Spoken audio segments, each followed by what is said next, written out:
everyone. Wish you all good tidings and God's blessing during this Christmas season.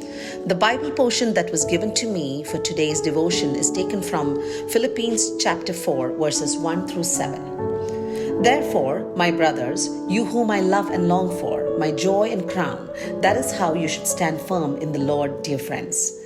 I plead with Euodia and I plead with Syntyche to agree with each other in the Lord. Yes, and I ask you, loyal yokefellow, help these women who have contented at my side in the cause of the gospel, along with Clement and the rest of my fellow workers whose names are in the book of life.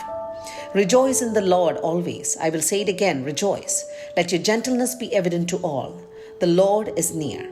Do not be anxious about anything, but in everything, by prayer and petition, with thanksgiving, present your request to God. And the peace of God, which transcends all understanding, will guard your hearts and your minds in Christ Jesus. Paul starts this chapter with a plea to all believers to stand firm in the Lord. The word therefore links together what Paul wrote here with what he wrote before. In chapter 3, verses 20 and 21, he reminds us of our citizenship. We are not the citizens of this world, but rather our citizenship is in heaven.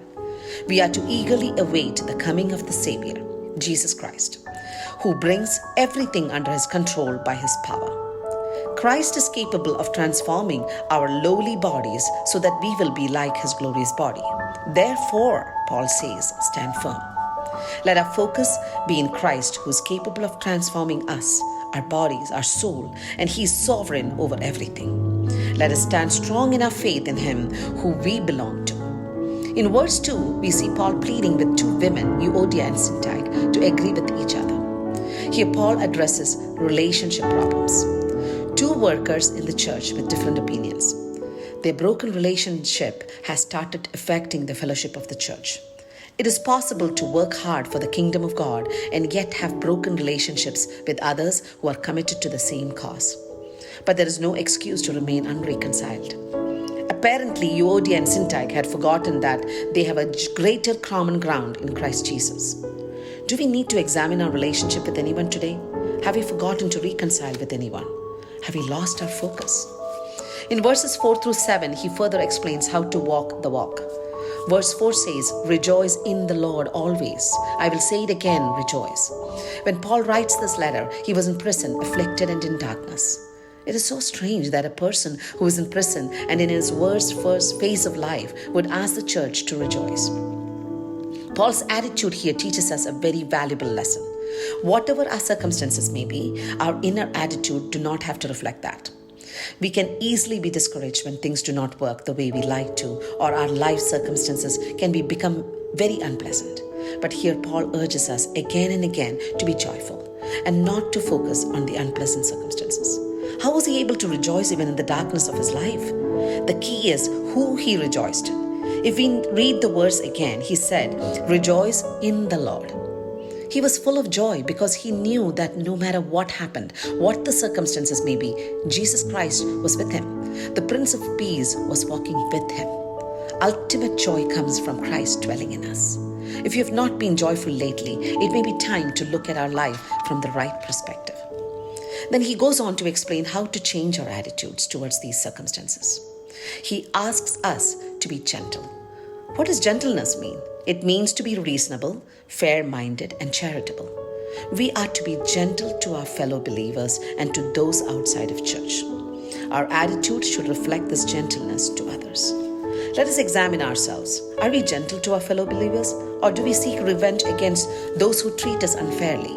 Are we vocal about our personal rights? Do not be anxious about anything, but in everything, by prayer and petition, with thanksgiving, present your request to God. Imagine a life without being anxious about anything. Easier said than done. We all worry about our jobs, school, college, homes. But Paul advises here to turn our worries into prayer. When we worry and get anxious about things, we are trying to control things in our lives rather than give control over to God, who is in control of everything. If you look closely, he does not say in something, but instead he says in everything. There are not just some aspects of our lives that are of no concern to God, but each and every aspect of life is to be handed over to him. You may ask, if God is an all-knowing God, then why should I present my request to Him? He should know before I even ask. It is true that He knows, yet He wants our participation through prayer. He waits for us to ask before He grants our request. He then goes on to say the attitude with which we need to present our request. With thanksgiving, present your request to God. A grateful attitude makes us realize nothing is ours. We only have what He has given to us. Our lives, our talents, our riches, our family, everything is what He handed to us. So present your request. Tell Him what you want with a grateful attitude. Let us examine ourselves. Let us try this Christmas season to be anxious for nothing, pray about everything, and be thankful for anything. Paul goes on to say that when we do this, God's peace will guard our hearts and minds. This peace that He promises is different from the world's peace. True peace is not found in positive thinking, in absence of conflict, or in simply feeling good. True peace comes from God, who is in control of everything in our lives. We may not understand how this can happen. It is beyond our understanding. But let us be assured that we are the citizens of Christ's kingdom. Our destiny is set, and we can have victory over sin. As we celebrate Christ's birth, let His birth be a constant reminder about our heavenly citizenship. Our life is in His perfect control. We are to stand firm in His promise and walk with Him. Be reminded that whatever we have is what He has provided. Let God's peace guard our hearts and minds from fear and anxiety. God bless us all.